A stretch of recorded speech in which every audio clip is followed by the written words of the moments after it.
Hello and welcome to Drive-In Double Feature Podcast. I'm Nathan. I'm Ryan. And this is the podcast where we talk about 2 movies a week every Tuesday and Thursday. But before we get into today's movie, over at patreon.com/driveindoublefeaturepodcast, just for $5 a month, you can help support the show. And you also get some fun bonus episodes like us doing BuzzFeed quizzes, talking about modern movies, unlike what we do on our normal podcast, right? So check us out over there. You help support us and you get some fun content. But today we're talking about a movie from 2022. We don't do any fun content on this podcast, only on Patreon. No, this isn't fun. We don't get to have fun here. But we are talking about Beast starring Idris Elba and directed by Baltasar Kormákur.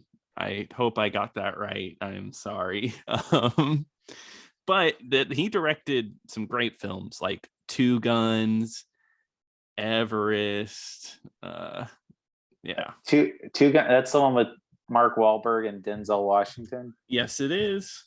Okay, no, it's not bad. No. And I've heard Everest isn't that bad.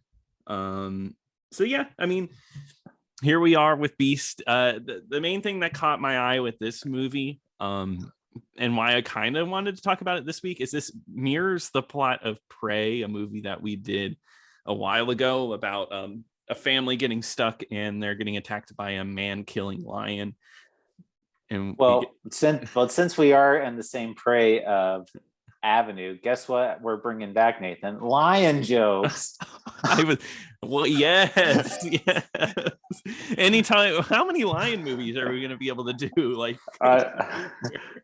We're on our 3rd lion movie, so we definitely we're going to keep these jokes rolling here. So let me just throw you out a couple to get the podcast started. So Nathan, how does a lion stop a video? What? How? He presses pause. Pause. Yes. Nice. Oh man. Let's see. Would you rather have a tiger eat you or a lion?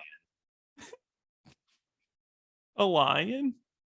I would rather have a tiger eat a lion. Huh? That's a horrible joke. That's how it's written. You ain't lying. All right. One more for now. Why do lions always eat raw meat? Why? They don't know how to cook, silly. Oh. Yeah, you're right. I didn't. And let him cook, okay? As the kids say nowadays. I think Jon Favreau should make Chef at a Lion version. He kind of did, didn't he? Isn't that the plot of the new Lion King? Yeah, Simba's got a little chef's hat on. Yeah, and Mufasa tells Simba that he needs to put cornstarch to kind of help with chafing. It's a really light and beautiful scene. Zazu drives the food truck. Yes, he does. It's great, but we aren't talking about Jon Favreau here. We're talking about Balthazar. We're talking about Beast. Guess what? This movie cost $36 million and made $59 million. So it's kind of a hit. Not an overwhelming hit. No. But yeah, so this movie stars Idris Elba and Charlton Copley, I think is how you say it. Who is from South Africa.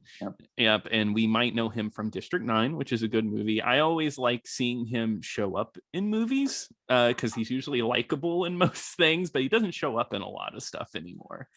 Yeah, he does. He usually plays like a crazy character, like in Free Fire, he's like real crazy, or Hardcore Henry, he plays like 100 different characters. Yeah, or in A-Team, they got him to play the crazy one in the A-Team movie, which is a classic everybody remembers.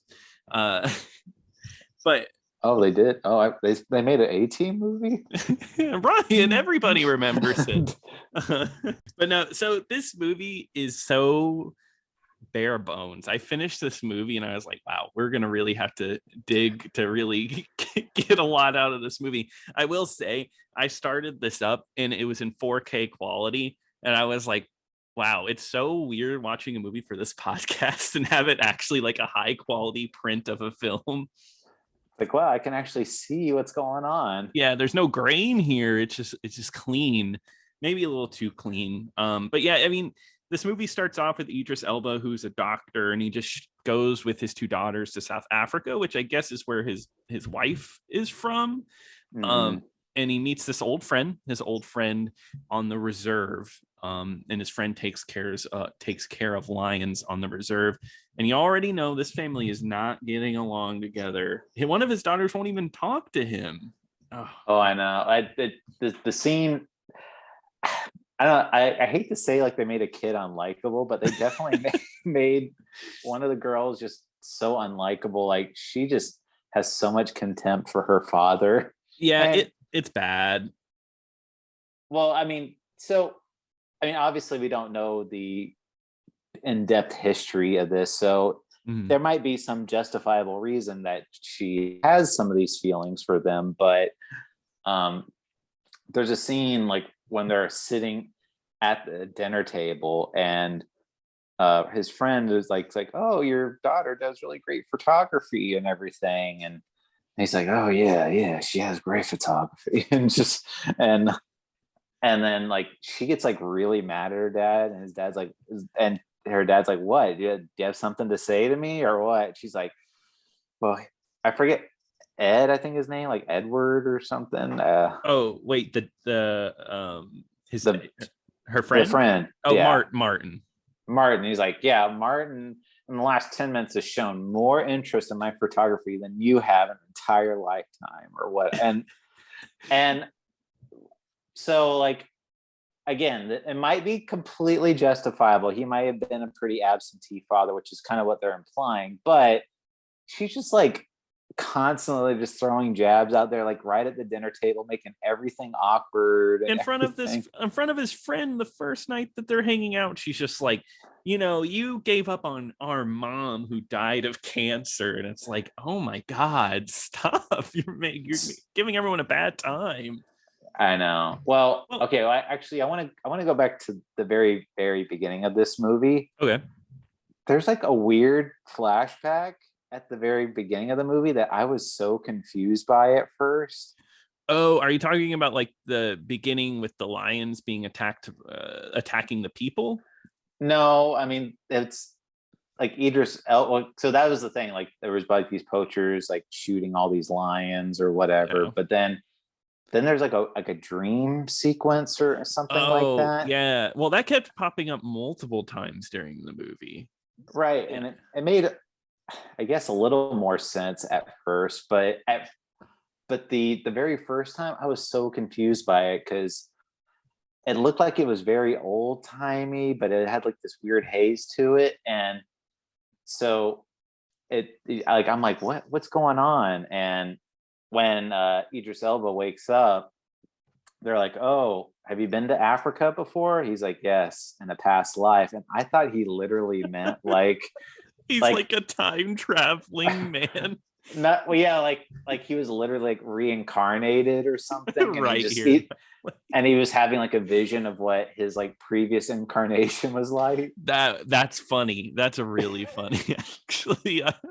That would probably be a better movie, something interesting like that. But no, all that is like all it ends up being is it's visions of his wife, and I think it's so unnecessary. These dream sequences, they kind of pop in out of nowhere, and I don't think they serve any point to the plot, like at all, really. Well, I mean, I guess they're to show how much he loved his wife, but they got divorced or separated at some point. So I'm like, there was something going on there. And I mean, like, that's going back to that fight. I think that's so like wild to fight about because he kind of has a point because they got separated. And the daughter's like, you gave up on her, but he's like, well, we got separated and she got sick after we got divorced, and that's why I really wasn't there. And it's like, it kind of makes sense. I mean, like they weren't together. Yeah, so I mean, I guess she got mad that they got divorced, but they never say why they got divorced. I mean, I guess it was more because so because he's a doctor, and I guess it was more kind of implying that he was just more married to his job or whatever. But there's a scene after that, like him and Martin are sitting by like a fire, and they're kind of rekindling like their friendship or whatever. And then Idris Elba goes on this really weird speech about, it's like, I couldn't protect my family from death. Death was knocking at my door, and I couldn't, and I wasn't there to protect them. And and then kind of at first, like I thought Martin was going to be like kind of like agreeing with him, like, yeah, you messed up big time. But then he did, like, he eventually said, no, don't beat yourself up about it. It's not your fault. It was going to happen anyway.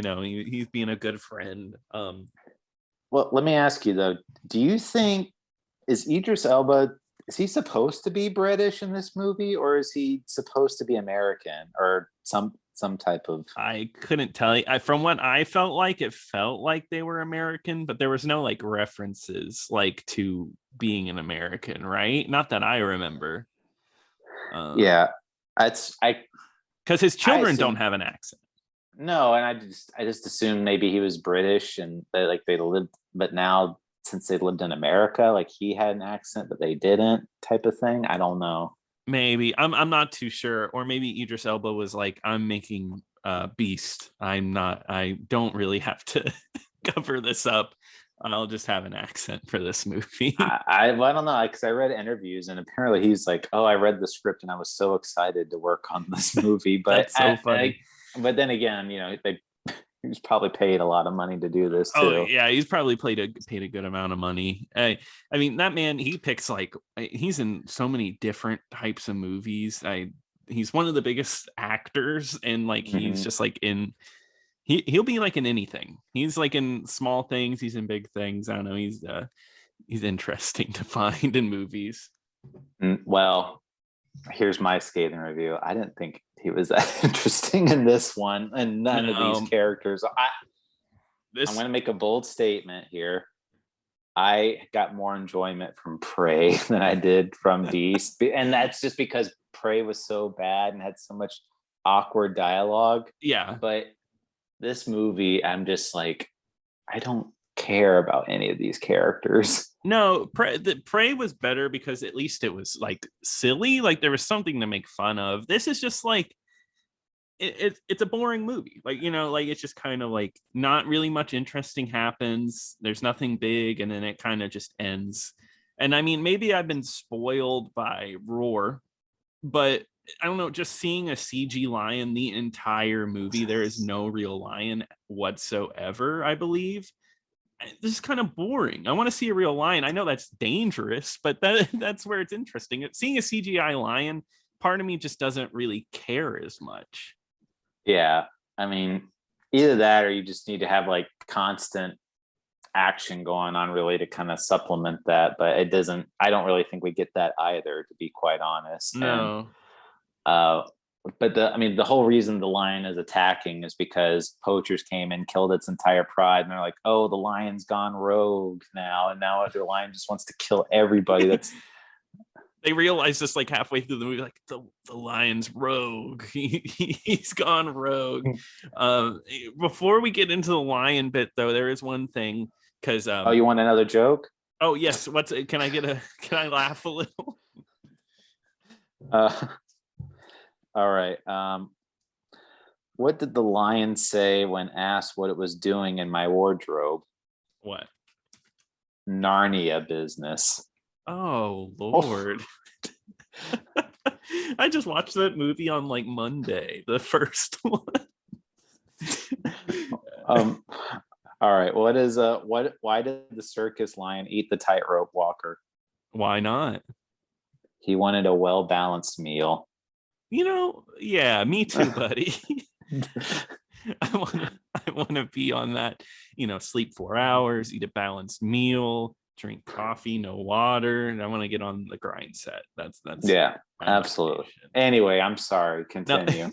No, there's a scene wherever Martin takes them out just to look at lions at the beginning of the day, and there's like a side character, like a side Anji. Yeah, just helping out, and he instantly is like flirting with this guy's daughter, and they are having this like connection between each other, and I was like, his dad is right there, and you two just met each other. This is really weird. Well, like that's the other thing too. I was wondering because I'm like, how old is this daughter supposed to be, like in terms of the movie? That's what I wasn't sure about. I'm like, yeah, because they said she was like a teenager, and I'm like, that guy definitely looks older than a teenager. I know it feels a little gross because she looks young, like she looks younger, at least much younger than this guy. It's I don't know, laws are different in South Africa. Well, luckily nothing goes anywhere. No, it's just kind of an awkward scene. But I did think that though. I'm like, why is this in, like, because I thought maybe it was going to pay off later, but this character never shows up again. No, he doesn't. This movie just kind of does its own thing, because this movie kind of stops whenever they go to a village, they visit a village, and everybody's dead in the village. Like everybody's in the hut, just laid there dead. And Martin there is like, oh my God, like only a lion could do this, but I've never seen a lion do this before. And it's like, well, then a lion did it. I promise you. Those sneaky lions. I know. When you least suspect it, that's when they strike. That's the thing. They're really sneaky, small, not loud remotely. Especially this lion who looks rabid. This lion, like the way they animate it, he's like slobbering, always making noise. Dried blood all over his face. Yeah, it's like the one lion from Roar. That one was like legitimately scary. Like seeing that lion in Roar, I was just like, oh my God, these people are gonna actually die. I'm gonna see somebody die. Yeah, that's my thing. I feel like once you see Roar, any movie with like CGI animals, it's like it's changed everything. It's like, damn, this isn't scary even remotely. They're doing okay. Roar scared the crap out of that's just the way things are nowadays. But I don't know, there was just something about this one. The lion doesn't even show up for a good chunk of this while they're hidden in the truck, I would say. Yeah, I mean, probably about like halfway through, I want to say. Maybe that's when they actually start getting trapped in there. I mean, a lot of it's just like, look how great Africa looks. And and then they finally do crash, and then it goes almost beat for beat like into the movie. So Martin kind of gets mauled by the lion, but the lion doesn't kill him for some reason. Because it was trap. He was using him as bait, right? That was like Charlton was like, I'm bait now. I think he has the line, we're in his territory now. like this lion has like a methodical plan of how to like kill all the humans. Yeah, and lions do that? Do lions just use other animals as bait? I don't think so, because they even explain in the movie that the women are the hunters and the men in the lion worlds just protect their like family whenever like at night or something. Right. So that's why I was like, it's like this lion has a critical thinking skills to think of, okay, there's 3 people in the truck right now. If I leave him hurt, they obviously have a relationship with this guy. So I'm going to almost kill him, but not all the way. And then he gets stabbed by a tranquilizer dart, because Idris Elba is like the worst shot in the world, because they eventually set it up where they can get the lion back to the truck. There's to that. Before that though, like I said, Martin is like stranded at a lake or something like that, and his eldest daughter, she doesn't listen to a word that he says, and I feel like there's a lot of times that this could have been prevented, but she's like, I'm gonna go save Martin, and she just like runs out like by herself, and he's like, where are you going? Like, what the hell? Like, yeah, I don't know what she was thinking, because like the lion wasn't tranquilized yet or anything. It's just I gotta defy my dad. I gotta do something a little dangerous. But you're right though. I mean, Idris Elba is so ineffective in this movie. Yeah. We forgot about a scene from earlier where there's a guy dying in the middle of the road who's bleeding out. Oh yeah. And he's even ineffective as a as a doctor, because this guy's just bleeding in the road and he doesn't tell him to like cover it or anything. He runs to the truck, talks to his daughters for about 2 minutes, then comes back and, oh, he's dead now. Oh, wow. Let me perform CPR on him real fast. Yeah, he's got plenty of blood. It'll last him for hours. Yeah, but what were you saying? I'm sorry. Well, yeah, you said like, so he does have like a tranquilizer gun, and they're trying to shoot the lion, like you said, but he misses every shot almost, and the lion swipes him and everything, and the lion like pins him underneath the car. And then his youngest daughter has to stab the lion in the butt with the dart, like with her hands, like she just was like, oh, like just jabs it. And I think that's the noise she makes. I think she goes like really loud. And I love that it only tranquilizes this specific lion for like 30 minutes. Like, oh my god, I thought that would last a few hours. Well, they say that they're like, oh, we should be good for a couple hours, and the lion's just like and just like starts coming back at him again. Yeah. But I mean, this all comes to a head because I mean, like, it's really not that interesting because like there's a long section where nothing really happens. They're low on water, and God, I know this is a common movie hate, but I hate movies that have dream sequences that don't matter. God, that I hated that scene. I hate dream fake outs or whatever, especially when you know it's a dream the whole time. Like something's up because like he's like, what happened to the water? Where is everybody? And he runs out to try to find them. And the whole time I'm like, okay, this isn't happening. It's going to just go back. It adds nothing. All it is, oh, our movie's getting boring. Let's try to inject it with something real fast. Well, yeah. See, that's the other thing too. I think Prey had a little bit of an advantage over, because Prey takes place over a couple of days. They're stuck in this car. This movie only happens on one night. And at first, like, oh no, we're out of water, which, you don't want to be out of water, I guess, at all. But I'm like, it's been a day. I mean, it just, I understand you don't have water and you need water, but it's not like, oh, I'm starting to get to points of dehydration or I'm starving to death or whatever. Yeah, exactly. Like they'll be okay for a little bit. And can I tell you my favorite line though that was coming up? What?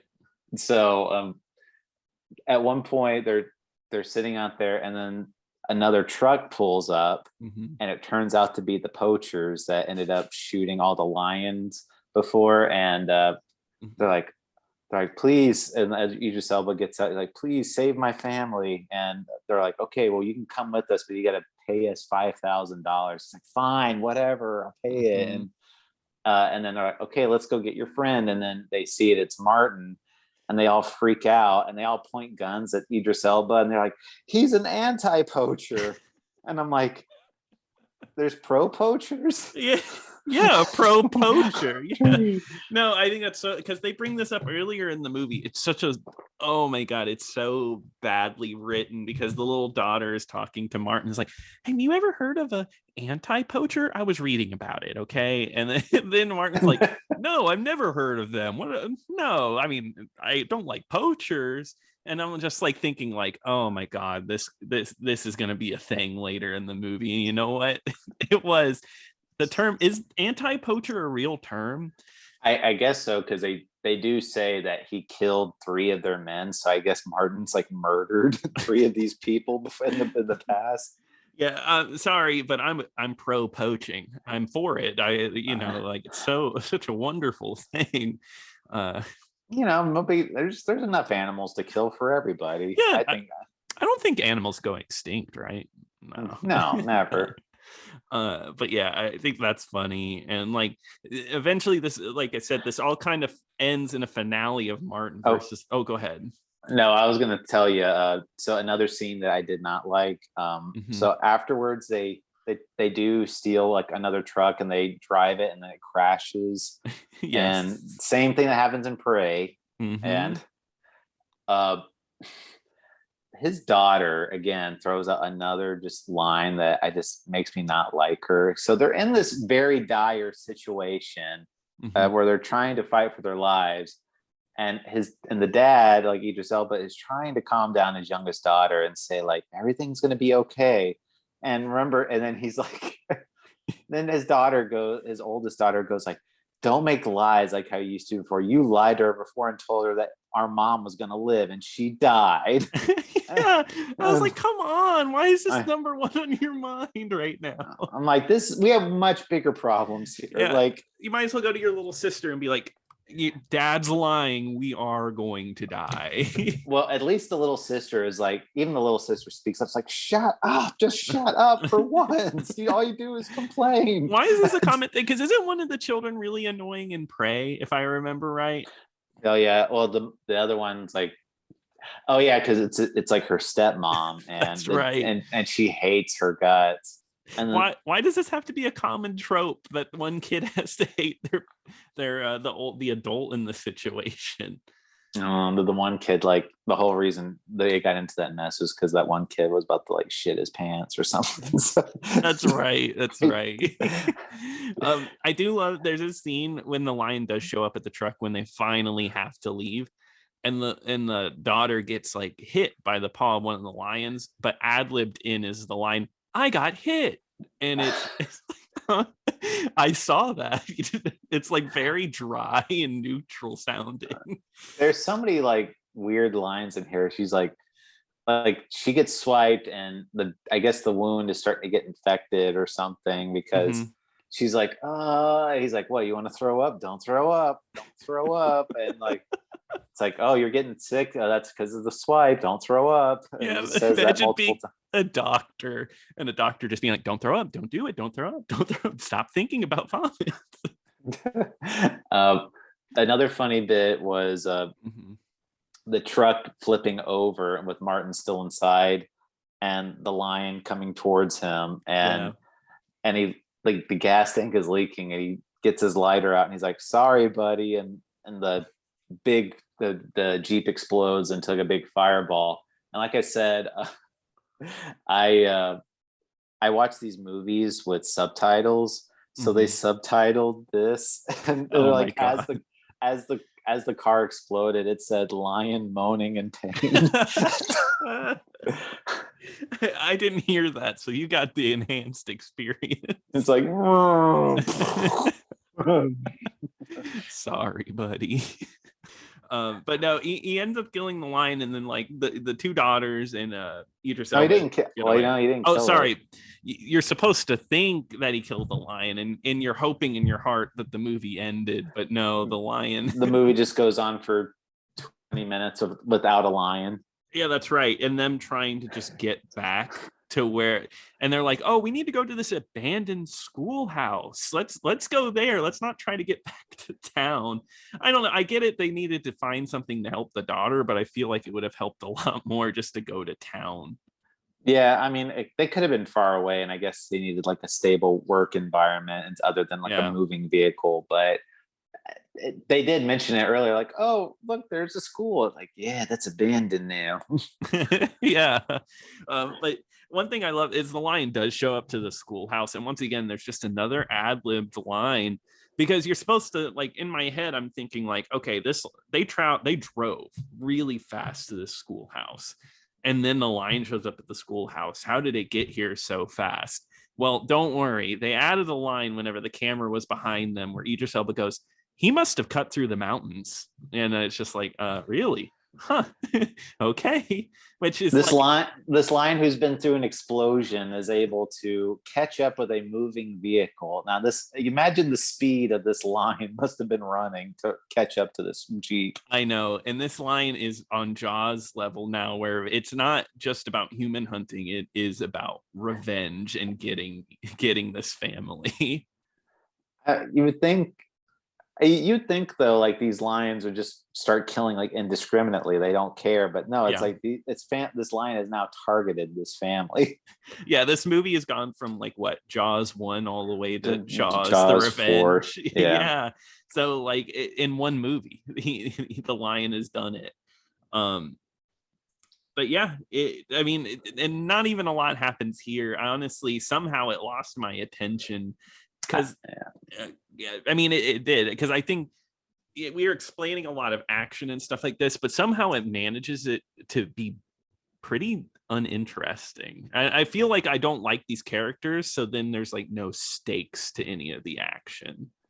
I just didn't care, and they usually what you do in these types of movies, I feel like they usually have like that rekindling moment where it's like like the two characters that have animosity towards each other, they usually have a moment where like everything's kind of calm for a minute and they can kind of start smoothing things over. And like like kind of like in Jurassic Park, with Alan Grant and the two kids are like able to form like a common bond. They had like a little moment with the dinosaurs and it's kind of a happy moment. And then you start realizing like, oh, like now I start caring about their relationship. But this one, or even in Prey, I mean, it's not that this was a good example or this was like a good acting scene, but they at least came to an understanding where, the other girl's like, I just didn't want to lose my mother. And, I didn't want you to take her place. And it's like, oh, I'm never going to take your mother's place. And they're like, oh, okay. And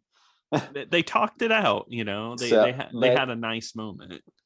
And I didn't really think like, I think it should have had some moment between Idris Elba and his daughter where she was like, I was just so mad that I lost my mom. And,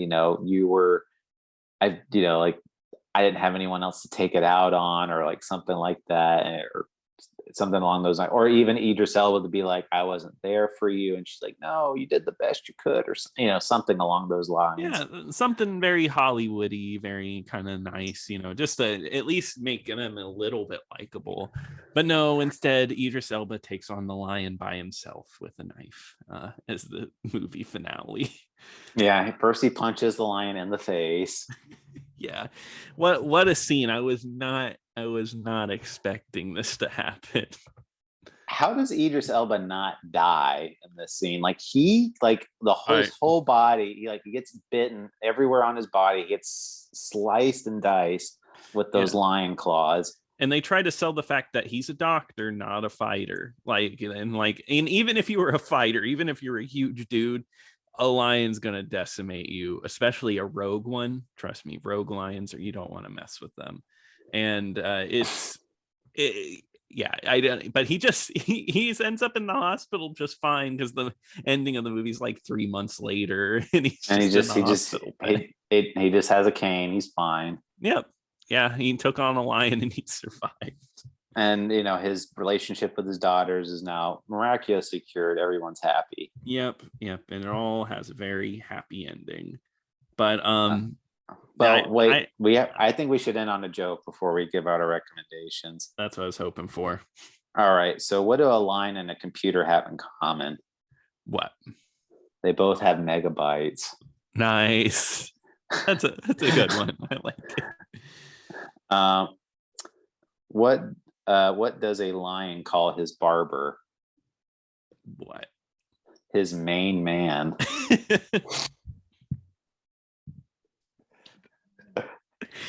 I like that one. that one works on multiple levels. All right, last one. All right. Why did the lion cross the savannah? Why? To get to the other pride. Nice. You should become a comedian. I only do lion jokes. Yeah, you're like you're called the main man. Lion Ryan. Oh, damn, that's good. You really should then. But I guess recommendations. No, you don't have to watch Beast. I don't really recommend it. I don't recommend it. I mean, there's, even as like a lazy Sunday watch, I still wouldn't recommend it. There's better movies to waste your time with. So it's a completely forgettable movie, just as much as Prey was. I mean, I may have said Prey is a little better, but that doesn't mean go watch Prey either. So no, out of the lion movies we've done, watch Roar. That's the one to watch. Yeah, so I do not give this one a recommend. Nope. But I guess moving on to Thursday, Ryan, what are we going to be talking about on Thursday? Well, Nathan, let's say you and I, let's go to the movies together. Let's go see an actual movie in a cinema, and we'll talk about it. Oh my God, what are we, like actual movie critics now? I think we're only going to be doing new movies from now on. Okay, yeah. Let's cover the most hard-hitting, beautiful dramas. What do we got for us this we're going to be covering Cocaine Bear. And they can see that in your local cinema right now. Oh yeah, you could get tickets to the box office today and then come and listen to our podcast on Thursday. Yeah. All right. You got plenty of time. You got 2 whole days to go see that movie. To plan just a movie trip. But yeah, I'm really excited to go to the theater with you and go see that. But if you enjoyed the podcast, email us over at driveindoublefeaturepodcast@gmail.com. We'd love to hear from you. Also, you can tweet at us at DIDFpod. But until next time. Until next time.